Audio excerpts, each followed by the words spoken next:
Welcome to your Houston Rewind for July 10th through the 14th. I'm KHOU 11 digital anchor Brandy Smith. We know catching up on the news can be a little overwhelming in a city like Houston where it never seems to stop. So every weekend, we take this opportunity to fill you in on some of the stories you may have missed. Let's rewind.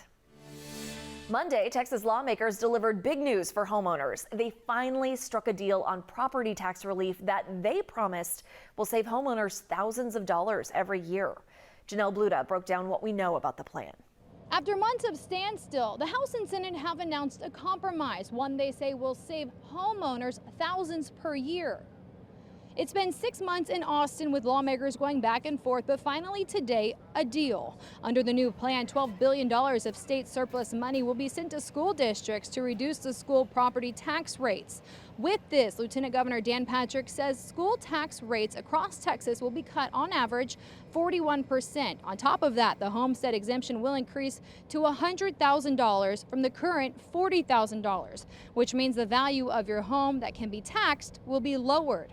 So what does that mean for you? The cost of an average home in Texas is $331,000. With both of those measures, Patrick says that homeowner could save anywhere from $1,260 to $1,460 per year. In addition, local appraisal boards could now have elected seats. We've heard from voters for many years, the appraisal boards are just appointed positions by local governments. And we want a say in that. So now there will be a certain number of elected board members moving forward. The plan also has measures that will save money for businesses, which includes a cut in school tax rates, franchise tax savings, and a new 3-year pilot program. Lawmakers are testing what they call a circuit breaker, which Patrick says for any property that doesn't fall under the homestead exemption, that's less than $5 million, the appraisal of the property can't go higher than 20% in a year. The legislation passed both chambers in the legislature this week, moving to Governor Abbott's desk. He said Thursday he's excited to sign it. Voters will make the final decision on the plan in November. Maybe you want to find out how much you're currently paying in property taxes. You can do that by going to your county tax assessor's website, searching your name or address, and finding your current tax bill and breakdown. We've made that easy for you. Just go to KHOU.com, click on the property tax story. As Texas bakes under a heat dome, local deputies want you to know just how dangerous it is to leave anyone in a car. Monday, Sherman Chow got a first-hand demonstration in Conroe. Yeah, there are 3 grown men inside this vehicle, 2 deputies and a firefighter with Montgomery County. They volunteered to sit inside. Look how hot the car already is. Earlier, each man got hooked up to a heart monitor, and then they live streamed the demonstration on Facebook, but that only lasted 3 minutes because the phone they used overheated and shut down. Dr. Casey Patrick with the Montgomery County Hospital District is here deciding when to pull each man out of the car. Sergeant Gay was first out when his heart rate hit 125. That's double normal. Nausea, dizziness, also warning signs. Until you progress to confusion, your body can correct itself. You don't need to go to the hospital. When parents say, I'm just running to the store for a few seconds, of how quick how fast do you go into a store and get milk and bread 5 minutes? Well, I was out at 5 minutes, he was out at 8 minutes, and he was out at 10 minutes. The other thing these folks want you to know is if you see a child in a locked hot car, the child in distress, call 911, do what you can to get the child out. You can break into the car if needed. You will not face any legal consequences. The only charges that might be filed would be against the parent or guardian who left that child in the vehicle. In Conroe, Sherman Chow, KHOU 11 News. Researchers at Colorado State University updated their forecast for the tropics on Monday. They now predict an above-average Atlantic hurricane season. Meteorologist Pat Kavlin explained why the forecast changed. The reason driving this is just the abnormally warm water temperatures out here in the Atlantic, all the red indicating water temperatures above normal for this time of year. But that's not the only factor that we look at when it comes to seasonal forecasting. No, we've got an El Nino developing here in the eastern Pacific. It's strengthening. That's indicated by the warm water temperatures over here as well. So let's talk about what El Nino means in the context of hurricane development. Again, it's just characterized by warmer water in the Pacific around the equator. Now what that does is it pulls the jet stream farther south, which then leaves more wind stream for the Gulf of Mexico, for the Caribbean, and even the Western Atlantic. Now, so far this season, we haven't seen a lot of wind shear indicated by the blue line. Notice we're actually at a low for the season.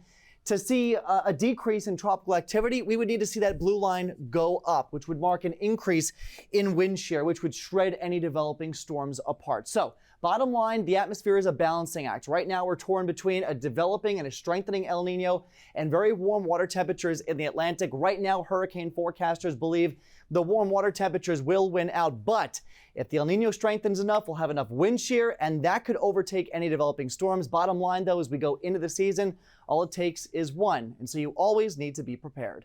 Remember to download the KHOU 11 Hurricane Preparedness Guide. If you're watching this on a smart TV, you can just point your phone's camera at the QR code on your screen, or you can go to khou.com/hurricane to find the guide. It includes a lot of vital information, including a checklist of supplies to keep handy and details about evacuation routes. Big changes are underway in Houston ISD ahead of the new school year. Classes start in less than 2 months, and Tuesday, we got to look at the expanded number of schools getting additional support in the state takeover. The new education system, or NES, is expanding, adding 57 schools. This now makes 31% of HISD's campuses NES, or NES aligned. Gerald Harris shared what that could mean for thousands of HISD families.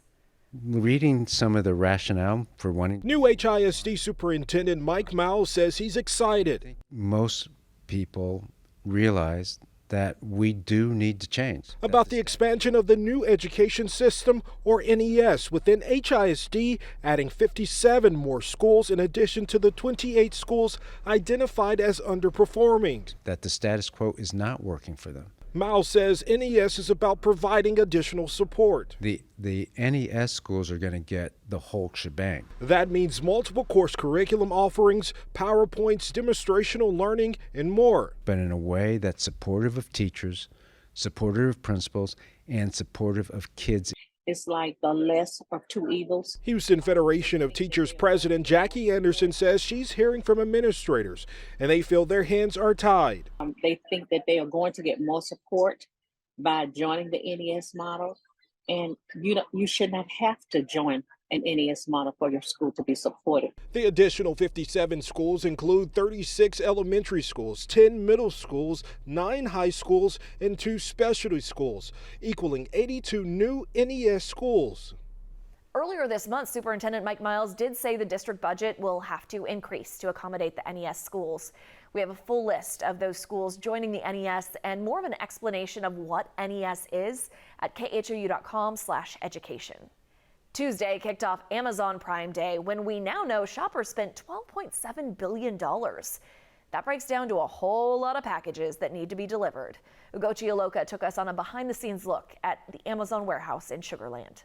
Hey, we're inside an Amazon delivery truck where right now you can see an associate who is finishing up loading up these packages ready to hit the road. Now, all throughout Greater Houston, you will see about 4,000 of these trucks delivering Prime Day products today and tomorrow.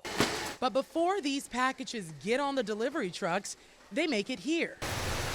And believe it or not, this Amazon warehouse in Sugar Land is one of their smaller facilities out of the 7 they have in the Houston area. One out of the 250 of our drivers that are going out on road today. Crews spend months preparing for Amazon Prime. Super Bowl is one day, and our Prime Day is 2 days. However, but this is like the biggest thing of the year. You know how you're just waiting for football season to be over to get to that Super Bowl, and this is what we are leading towards all year. So it's showtime for the team, and with 30% increase volume at the Sugar Land warehouse alone, it's no wonder they've increased their staffing here by 25%. They enjoy the greater opportunity to be able to serve their family, their friends, their neighbors. Once the customer buys the package and that order is fulfilled, we get a line haul trailer from our sort center. From that line haul trailer, we unload the packages. They go down this bad boy called a conveyor belt. He's probably going to deliver 300 or so packages today. Associates sort packages into specific bags that are labeled with where they are going before being staged for delivery staff. Once the delivery associates come in at their arrival time, they load up their vans and then they get out on the road. And from there, that's when our customers receive a notification that their package is on the way. Out of this facility alone, a total of 120,000 packages are expected to be delivered between today and tomorrow. Reporting in Sugar Land, Ugochi Iloka, KHOU 11 News. Those deliveries are a prime target for package thieves. One neighbor in Pecan Grove got so fed up with a repeat thief, she told Ana Yeli Ruiz she wanted revenge. Neighbors in this Pecan Grove subdivision are pretty upset that a porch pirate has come after their packages. This homeowner asked us to hide her identity. She says she set out some shirts she made for customers to pick up.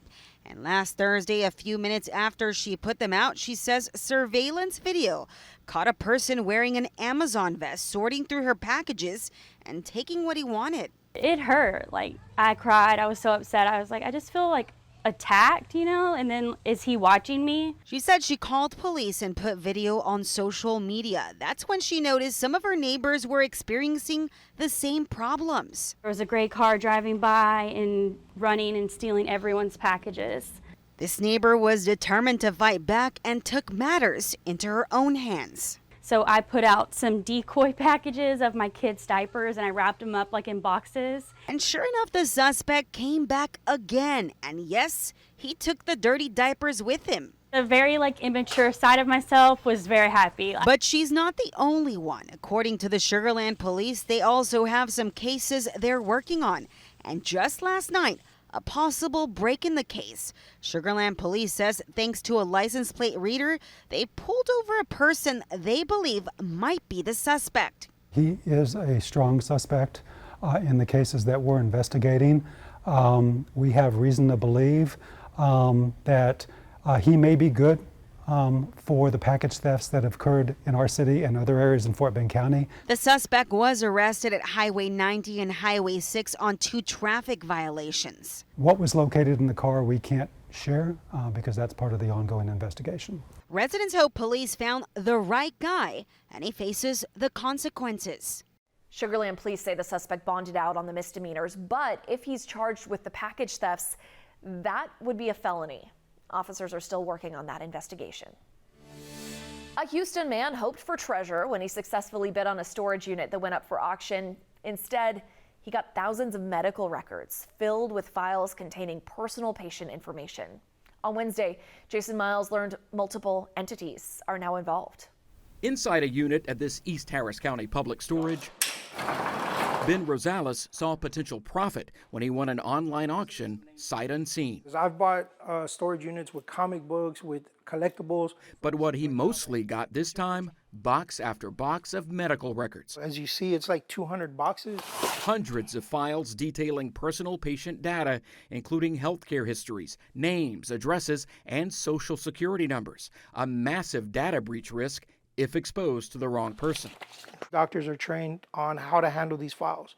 They're not supposed to be left behind, so it was something I was not supposed to find. The records are from East Houston Medicine and Pediatrics Center, not far away from the facility, where the doctor told me over the phone that he inadvertently let his storage lease lapse, leading to the auction. He said he's contacted an attorney to see how to proceed, while Rosales reached out to multiple patients, as well as agencies that deal with privacy violations. He's not supposed to just not pay the storage and leave it behind for anybody to get their hands on. According to state law, medical records must be maintained for at least 7 years after a patient's last visit and can only be destroyed by shredding or burning, not by abandoning. Rosales told us he offered to deliver the records back to the doctor for a fee, $15,000, something the doctor refused to pay. Meanwhile, we're still waiting to hear from oversight agencies, including the Department of Health and Human Services. In the newsroom, Jason Miles, KHOU 11 News. Montgomery County neighbors say they're getting sick, and they blame 2 ponds filling up with sewage. Maria Aguilera visited the Magnolia neighborhood to get some answers about what's going on. It's been several days of dead fish, vultures, and one awful smell. Issues that began in this pond on Friday are now just beginning in this one a few hundred yards away. On this side, ducks in the water. But when you come to this side of the pond, there's bubbly, murky water. This looks like a night and day difference between yesterday and today. Rachel Prince and several other residents blame raw sewage spilled into the ponds. And this is where all the buzzards were and all the stuff that I think is sewage. Reaching out to several different organizations, not knowing who will restore their ponds. It's frustrating. It's very frustrating when we have called literally everyone. Now, even affecting the health of some. I have broken out in a rash, and I've had this reaction before. So I know that it's because the fish are dying. Karen Ladd says she can't be outside for long and lives right next to it. Those are open sores from where I'll start scratching from the hives, and then the rashes will start later. What these residents want? I want it just cleaned up and where it's safe. Tonight, we finally reached someone with the Durango Creek Property Owners Association. This is Maria calling with KHOU. They tell us they're homeowners too, volunteers on the board, and they've been making the same calls looking for answers. They tell us the first pond technically belongs to another subdivision. And although there was a sewage backup and spill into the street, they're not sure the sewage ever reached the water. Now, testing is being done by the Texas Commission of Environmental Quality to find out what's killing the fish and causing the smell. The Property Owners Association requested testing on both ponds, and once it gets those results, the pond will be remediated quickly. Wednesday marked an important moment for the Houston Cougars. The football team took part in its first Big 12 Media Day, and Daniel Guterra was there. Excited is a word that is often overused, but today it summed up emotions perfectly. For years, the Houston Cougars felt like they've belonged in the Big 12, and today they talked like they did. They can expect a hungry group, you know, a group of guys who really ready to come in and work. I feel like it might not be what they're expecting. You know, I feel like we might surprise a lot of people. Dana Holgerson has been in this position before. Yeah, it's a little bit more exposure than a Zoom call in August, you know. So, this is the first time I've really been excited about this. Competing in this league won't be easy, but little bits of advice from Coach are nice. Before we play Texas Tech at the stadium, him letting us know, like, hey, don't touch them tortillas. he's letting us know. That's good advice. You know what I'm saying? Don't pick up them tortillas trying to be funny, eating it or nothing like that. We don't know what these people be doing to them. Athletic Director Chris Pesman says realistic expectations include getting to a bowl game in year one. But I don't know what our team is yet. But what I do like about it is we have a good core nucleus of guys that have been in the program for a long time and understand where we're going is different than where we've been. As for on the field, Holgerson likes what he's seen so far from Texas Tech quarterback transfer Donovan Smith. But as he mentioned today, he believes that competition breeds confidence. So no timetable is set on when he's going to name a starter under center. In Arlington, Daniel Guterra, KHOU, 11 Sports. Thursday, the FBI swooped in on a Houston area home to arrest a local man accused of a truly disgusting crime. Investigators say Andrew Venegas hacked into girls' Snapchats, sold their nude photos and videos online, then blackmailed them into sending more. Matt Doherty dug into the details of the case. 23-year-old Andrew Venegas is facing serious charges tonight. Since at least last year, federal agents say Venegas, who used the Telegram handle StarkeyLOL, hacked into girls' Snapchat accounts, accessing their most private photos and videos. They say he downloaded them, then put them on his own websites, charging people to see them. What's even more frightening, the websites had search tools, which allowed subscribers to look up a girl's nude photos or videos by their real names. Prosecutors say he also categorized the pictures by states of residence. These are the prices he allegedly charged to access the collections. All college girls, $130. All college and blackmail, $155. All college blackmail and under 18, $215. Subscribers allegedly paid Venegas in Bitcoin. The photos and videos showed victims posing nude, some even performing sex acts. According to the feds, Venegas then blackmailed his victims into providing more photos and videos. The feds say he'd send texts that would begin with a threat, like in this chain, where he allegedly writes one victim, quote, "Do you want me to share all of this on the dark web and with all of your friends? Want me to keep this a secret?" He'd back it up with a hacked photo as proof. And then the messages continue, with Venegas allegedly laying out his demands. Quote, send another one, exactly like that, but with no shirt on. Is that all I have to do, she asks, and you'll stop after? Done, he replies. Send another one, looking forward but with no underwear. I don't want to share anything you sent. The chain continues. You said that after the first thing I sent, and you're still going, she writes. I won't share it if you finish these last two, he says. You promise, she asks. And no one will ever know, he replies. I promise. Prosecutors say those promises were lies, but the FBI says similar texts eventually led undercover agents right to the man. Houston Mayor Sylvester Turner called for the relocation of people who live near the Union Pacific rail yard on Thursday. The city identified cancer clusters around what used to be a creosote plant in 5th Ward. Adam Bennett found out moving about 60 families could cost between $24 and $26 million. It was business as usual today at the Union Pacific site in 5th Ward, but longtime neighbors say they're sick of the status quo. A year ago today, my mom passed from cancer. Today at City Hall, Pamela Matthews and others who grew up near the rail yard shared their stories. Right now, and I've not talked about it very much, has been dealing with cancer for the last 9 months. For years, neighbors have blamed contamination for cancer clusters that were discovered by the state health department near the former creosote site. Last year, Houston Health Department found highly toxic chemicals called dioxins in all 42 soil samples taken within a couple blocks of the rail yard. Earlier this year, following a lawsuit, the EPA announced it will oversee more soil testing by Union Pacific. We know enough, and quite frankly, UP knows enough. Today, Mayor Sylvester Turner announced a city strike force team to help move people living within a 2 to 3 block radius of the site. This will be a complex process with many issues and interests to accommodate, but that's an important reason to begin this work sooner rather than later. This afternoon, a spokesperson for Union Pacific had this message for impacted families. Union Pacific does care, and that's why we need to do sampling and testing to understand the extent and source of contamination, to make decisions. And Union Pacific has never said they will not take care of what they are responsible for. They will. And that's why we need testing. City officials hope federal dollars can help because they want to start the relocation process as quickly as possible. While there's no timeline yet, one top official told Adam it would take several administrations to move everybody. A Katy nonprofit says it is seeing record numbers of families who need help during this heat wave. We're talking about people who are struggling because they've lost their homes. And some of them are coming from other parts of Houston as shelters fill up. Devon Rahming introduced us to Hope Impacts. As the heat rages on across the state of Texas, people like Tina Hatcher, the need is greater than the relief efforts are. Founder of the nonprofit organization Hope Impacts in Katy, are doing their part to keep those in need safe. There's people from right here in our local community. There's people that have come into our local community seeking help from being homeless.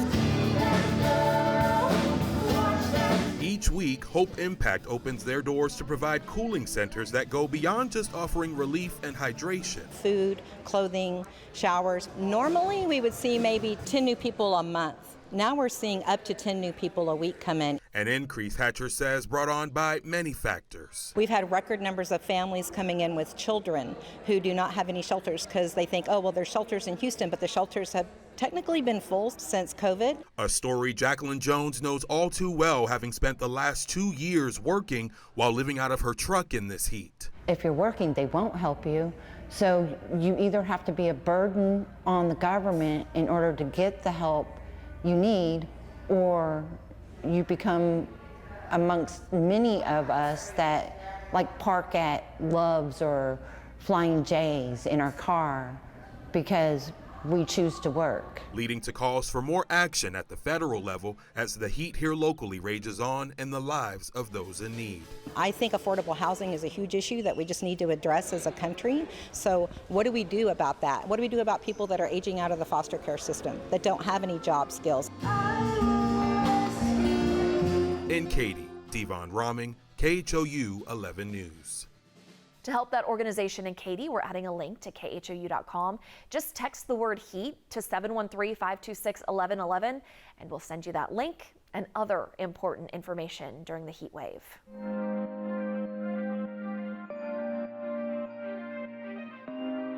If you're the kind of person who always wants to know what's next in art, a museum on the University of Houston campus is here to help.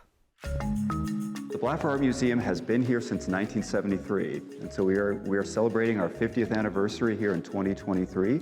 50 years of celebrating and amplifying local, national, and international artists via 2 floors of galleries. At the Blackheart Museum, we love the idea of discovery. We are not presenting household names here. You're not coming to the Blackheart Museum necessarily because you recognize the artist's name. We want for you to come here for an experience. For many of the artists, an exhibition here is their first in a museum. I think John Guzman is an excellent example of that, of an artist who has really, catalyzed and been so active within the San Antonio art scene. And we're very honored to bring him here to Houston and really give this homecoming celebration to a Texas artist. When I stopped by the museum, Guzman's work was on display upstairs, showcasing how his technique has evolved over the years. Downstairs, visitors get the opportunity to soak up the tapestries and stained glass light boxes of Christopher Myers.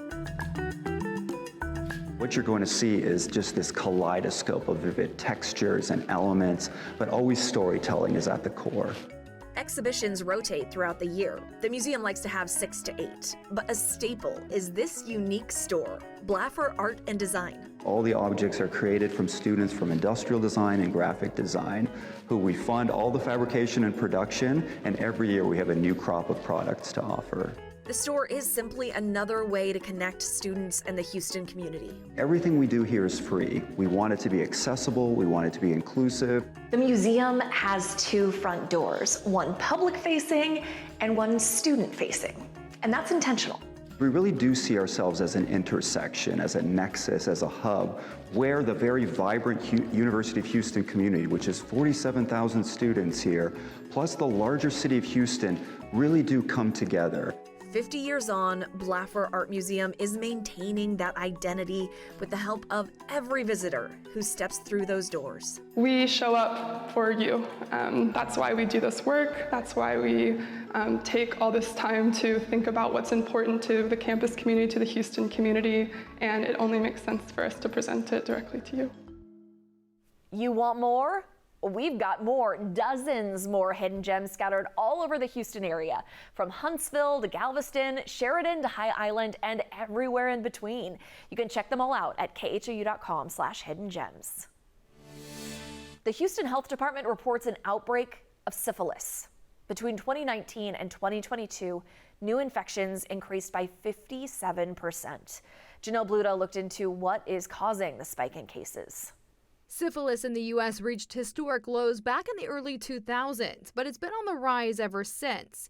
As a sexually transmitted disease, the most common symptoms of syphilis are sores in the genital areas, on the lips, or in the mouth. Unfortunately, we do think that people really believe that syphilis has gone away. The Houston Health Department says syphilis cases overall rose 57% from 2019 to 2022. Of that, cases among women increased from 295 in 2019 to 674 in 2022, a more than 200% increase. The best explanation they have for this, people aren't recognizing the STD for what it is. I believe that they simply are mistaking the symptoms that they're seeing for something else. But the biggest numbers they're concerned about are what they're seeing when it comes to congenital syphilis. That's when a mother with syphilis passes the infection onto her baby during pregnancy. That number went from 16 cases in 2016 to 151 cases in 2021, the most recent year they have the data. That's a more than 900% increase. Congenital syphilis can be deadly for a baby. If not, they can be born with a number of health problems, including deformed bones or blindness. The primary group of concern, they say, are women ages 24 to 39 who are sexually active and could become pregnant. Trying to make sure that people are aware that syphilis hasn't gone away and that there's, services to be provided and it can be easily treated and cured. When the power goes out, it can get hot, fast. And nobody wants to be without AC or electricity. But for some, it's more than just an inconvenience. It can truly be life-threatening. Investigative reporter Cheryl Mercedes shared what the medically vulnerable can do to protect themselves. I'm a sci-fi nut, so I love sci-fi. Joseph Pinnell is quick to tell you watching the latest episode of Superman and Lois is a guilty pleasure. Lately, he says his favorite pastime has been interrupted by power outages. It's been horrible. But during a power outage, getting behind on a series is the furthest thing from Pinnell's mind. Well, I was diagnosed with COPD, emphysema. Pinnell is also a dialysis patient and needs an oxygen machine to breathe. So when the power goes out and the temperature rises... So it's been hell. Trust me. He says it happened twice in June. First time the power went off, I had to call 911. Then again, 2 weeks later. How many days were you without power?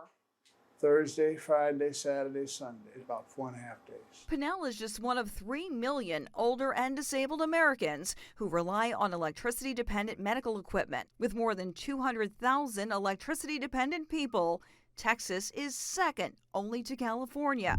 The information gives insight into where people would be most vulnerable during a power outage.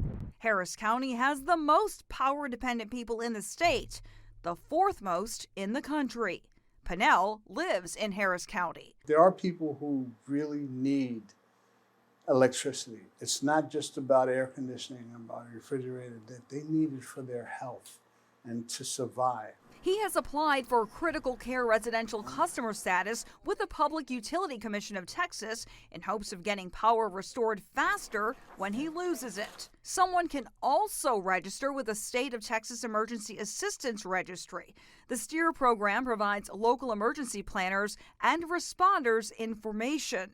But neither program guarantees the lights will stay on. So Pinnell's doctor is also working on a backup plan. Oxygen tanks. I had to get it all over again, get a new prescription from my doctor for them to prescribe the tanks for me. Those can't arrive soon enough. Hurricane season is here. What goes through your mind? Panic.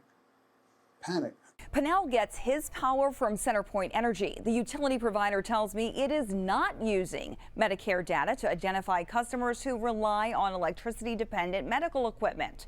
We also took a look at zip codes in the greater Houston area. League City, Katy, and Spring had the most power-dependent customers. You can take a closer look at this data on our website, KHOU.com.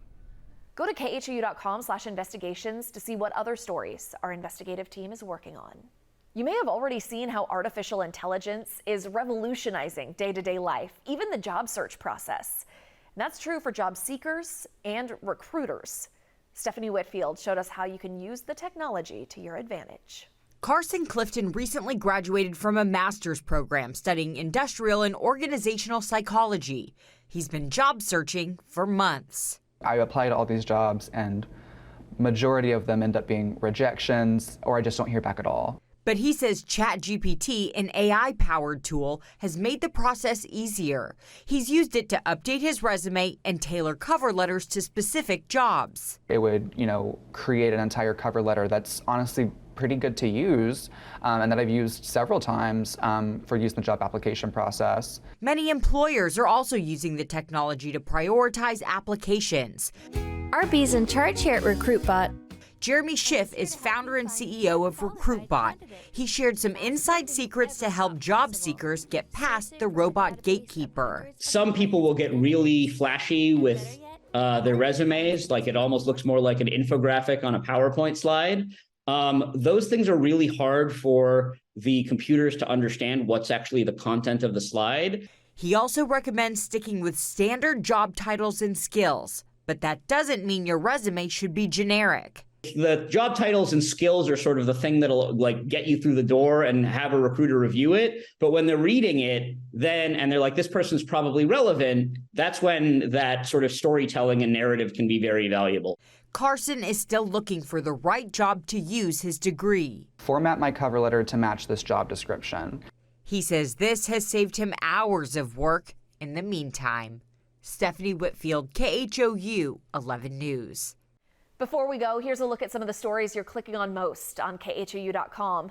Nearly every Texas beach tested positive for unsafe levels of fecal bacteria. A human trafficking victim hid in Houston airport bathrooms for 10 days after escaping. An illness caused by an intestinal parasite is on the rise in our area. A DFW author went viral on TikTok and his book became a #1 bestseller on Amazon. And a Houston couple is out nearly $5,000 after delays getting passports prevented them from going on a planned trip. You can read more about all of these stories on KHOU.com. Hope that helped you catch up on this past week and you're ready for the next one. Remember, you can tune into KHOU 11 on air, online via KHOU.com and YouTube, as well as by using our KHOU 11 Plus app on Roku and Fire TV. Have a great week.